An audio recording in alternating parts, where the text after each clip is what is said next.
dari layar kaca. Ya, Bu Maru, satu catatan tentunya Indonesia tidak terkalahkan sepanjang SEA Games 2023. Mampu mengalahkan Filipina dengan skor 3-0, mengalahkan Myanmar dengan skor 5-0, mengalahkan Timor Leste dengan skor 3-0, mengalahkan Kamboja dengan skor 2-1, dan tentunya berhasil melewati semifinal dengan mengalahkan Vietnam dengan skor 3-2. Terakhir, mampu mengalahkan salah satu Raja Asia Tenggara, yaitu dengan skor yang meyakinkan di final 5-2. Bukan hanya salah satu, satu-satunya Raja Asia Tenggara. Mereka kolektor emas terbanyak, mereka kolektor gelar Piala AFF terbanyak, dan kita tahu bagaimana hanya Vietnam bisa mendekati itu. Tapi sekarang setelah Vietnam 2 tahun berturut-turut mereka mendapatkan medali emas, sekarang giliran Indonesia mengalahkan Vietnam di semifinal dengan skor meyakinkan, dengan drama yang luar biasa.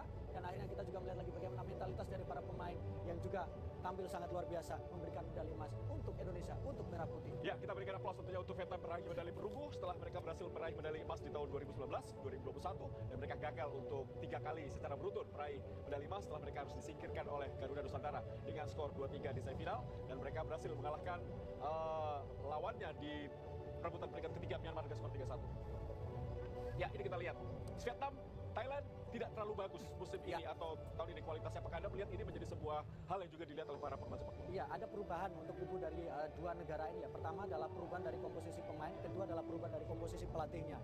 Jelas ketika Park Hang-seo meninggalkan tim ini, dia meninggalkan legitimasi yang sangat kuat. Tetapi Phil Trosser kemudian masih harus beradaptasi dalam yang waktu singkat. Sama ketika kita bicara Thailand, ketika Alexander Poting dengan begitu perkasa memimpin tim ini menjadi juara di Piala AFF tahun lalu, tapi kemudian sekarang diberikan kepada pelatih yang relatif masih muda, yang belum pernah merasakan gelar juara. Ketika dia menjadi pelatih, dia lebih banyak menjadi asisten pelatih, lebih banyak menjadi karate-taker, sehingga sekarang kita tahu bagaimana kualitas ketika pertandingan penting menunjukkan peran pelatih juga tidak bisa diabaikan. Ya, kembali tentunya Philippe Troussier mengambil alih ke pemimpinan dari pelatih sebelumnya Park Hang-seo. Memang terjadi sedikit perubahan cara bermain ya. Ini tentunya sebuah transisi yang memang harus diterima oleh para pemain Vietnam dan juga supporter sepak bola Vietnam, karena memang harapan mereka melihat timnya seperti ketika ditangani Park Hang-seo berbeda ketika ditangani oleh Philippe Troussier. Ya, butuh adaptasi ya, termasuk adaptasi terkait dengan gaya mainnya, termasuk juga adaptasi terkait dengan pemilihan gaya bermainnya juga akan berpengaruh. Dan Troussier kita tahu pernah dikalahkan oleh Indonesia juga, dan lagi-lagi akhirnya dia disingkirkan oleh Indonesia. Apakah dia akan dipecat? Maka kalau dipecat, yang memecat adalah dari Indonesia, sama ketika dia menangani tim ini. Ya, praktis memang baru 4 negara dan Indonesia masuk dengan Thailand, Malaysia, dan Vietnam dari daftar juara di SEA Games kelompok usia setelah di tahun 2001. Thailand sudah juara 7 kali, Malaysia 2 kali, Vietnam 2 kali, dan Indonesia tahun ini 2023. Warup. Jadi 4 negara